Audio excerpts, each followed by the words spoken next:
안녕하세요, 윤조입니다. 식이와 발달 시리즈의 1화로 저는 올바른 음식을 먹는 것이 얼마나 중요한지에 대해 이야기하고 있습니다. 지난 에피소드에서는 렉틴이 많이 함유된 음식을 피하는 것이 중요한 이유를 설명했습니다.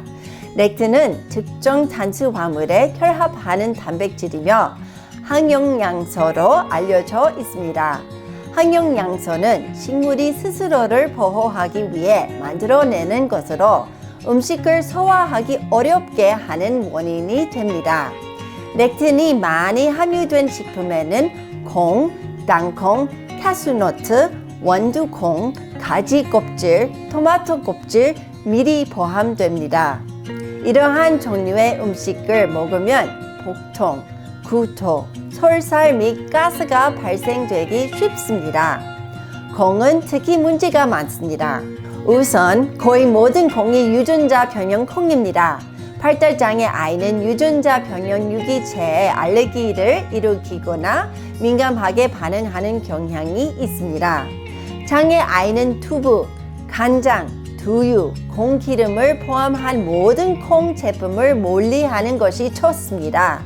콩과 렉틴이 함유된 식품과 더불어 설탕 또한 우리 몸에 막대한 해를 끼칩니다.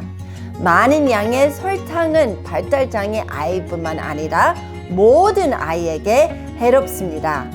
설탕을 섭취하면 우리 몸의 당 수치가 급증합니다. 이렇게 되면 세포가 당을 흡수하기 위해서 혈액 내 인슐린 수치를 증가시킵니다. 그러나 이러한 인슐린의 급증은 거꾸로 혈액의 당과 정상 혈당 수치를 떨어뜨립니다. 결과적으로 에너지 수준이 떨어지고 배고픔을 느끼게 됩니다. 이러한 식으로 많은 양의 설탕을 섭취하면 혈당이 불규칙하게 오르락 내리락하게 됩니다. 그 결과 급격한 감정 변화, 공격성 및 과민성 증가, 두뇌 집중력 저하, 더 많은 설탕과 과자에 대한 갈증이 발생합니다. 물론 우리가 섭취하는 설탕의 종류에 따라 차이가 있습니다. 간식에 들어있는 단당류는 혈당을 급격히 상승시키는 반면 탄수화물을 함유한 자연식품처럼 섬유질이 많은 식품은 천천히 상승하여 혈당 수치를 안정화시킵니다. 연구에 따르면 많은 양의 설탕을 섭취하는 것은 혈당 수치 조절을 불규칙하게 만드는 것 외에도 치매에 걸린 위험을 84% 증가시킵니다. 또한 탄수화물을 많이 섭취하면 신경 발달 지연, 비만, 당뇨병, 곰팡이 과정식 및 박테리아 감염 등의 위험을 발생시킬 수 있습니다. 그러나 모든 설탕을 동일하게 만들어지는 것이 아닙니다. 과일에서 발견되는 설탕은 과당을 혈당 조절을 혼란하게 하는 과정을 거치지 않습니다. 대신 칸으로 가서 트라이그리세라이드라고 하는 지방의 일종으로 바뀝니다. 과일 전체를 먹어서 과당을 자연스럽게 섭취하면 소화 과정을 느리게 만드는 많은 양의 섬유질과 함께 먹게 됩니다. 이는 설탕이 칸까지 이동하는 속도를 늦추기 때문에 우리 몸의 에너지를 소비하고 과일에서 더 많은 영양소를 흡수하는 데 도움이 됩니다.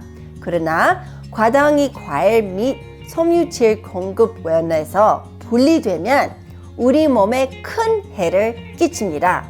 여기에는 과일 주스뿐만 아니라 고과당 옥수수 시럽, 소다 및 사탕이 포함됩니다. 다시 말하지만 섬유질 공급원과 별도로 설탕을 섭취하면 우리 몸은 심각한 해를 입습니다. 인슐린 저항성을 높이고 염증을 증기시키며 위장장애, 비만 및 당뇨병을 발생시킵니다. 놀라운 통계가 있습니다. 미국 청소년들은 그들이 먹는 총 설탕량의 약 40%를 음료수를 통해서 섭취합니다. 미국인은 평균적으로 하루에 약 83g의 과당을 섭취합니다. 미국 인구의 20% 이상의 하루에 100g 이상의 과당을 섭취합니다. 이러한 통계는 우리 시대에 발생한 건강 위기 상황을 명확하게 드러냅니다. 우리는 발달장애 아이들이 체내에서 당을 효율적으로 분해하지 못할 가능성이 있다는 것을 아는 것이 중요합니다. 이것은 장내 미생물 상태계의 불균형을 일으키고 영양소의 흡수 장애로 이루어질 수 있습니다. 이는 결국 장누수 충훈군이나 체내 오피오이드 생성과 같은 증상으로 연결됩니다. 결과적으로 우리가 아이들을 위해 할 수 있는 최선의 방법 중 하나는 아이들이 먹는 설탕의 양을 줄이거나 제한하고 대신 전혀 섬유질을 함유한 타당류와 원당만 먹이는 것입니다. 다음 에피소드에서는 자녀에게 이러한 유형의 음식 부작용 및 과민증을 발견하거나 판별할 수 있는 방법을 설명하겠습니다. 시기와 발달에 대해 한 번에 한 단계씩 안내해 드리겠습니다. 계속 지켜봐 주세요. 힘내세요. 용기를 가지세요. 그리고 저 대신 아이를 꼭 안아주세요. 그리고 아래 구독 버튼을 클릭하는 것을 잊지 마세요.